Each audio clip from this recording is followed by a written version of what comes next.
ठीक है, स्टे में आपको एक मजेदार और प्यारी कहानी लिखकर देता हूं। एक भालू की, जो इंसानों के बीच रहता है और इंसानों जैसा ही काम करता है। भालू की अनोखी कहानी। एक समय की बात है, जंगल के किनारे एक छोटे से गांव में एक भालू आकर रहने लगा।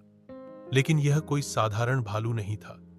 यह भालू इंसानों की तरह बोलना, हंसना और काम करना जानता था।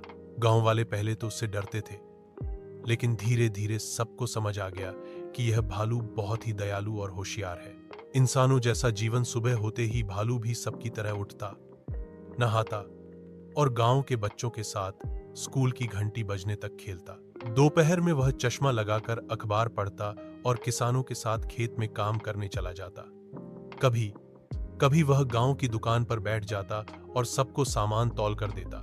गांव वालों की मदद। भालू का दिल बहुत बड़ा था। कोई बूढ़ा लकड़ी उठाने में थक जाता तो भालू तुरंत मदद कर देता। गांव में जब मेले लगते तो वह बच्चों के झूले चलाता और सबको हंसाता। मजेदार आदतें। भालू को चाय पीने की बहुत आदत थी। हर सुबह वह रामू चाय वाले की दुकान पर जाता और कहता, रामू भाई, एक अदद कटिंग चाय पिला दो। उसे क्रिकेट खेलना भी पसंद था।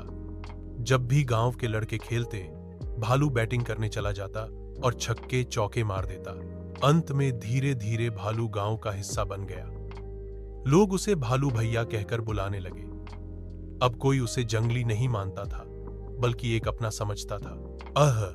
यह कहानी हमें सिखाती है कि चाहे कोई कितना भी अलग क्यों न हो, अगर वह दूसरों के साथ मिलजुल कर प्यार और मदद से रहे तो वह सबका अपना बन जाता है।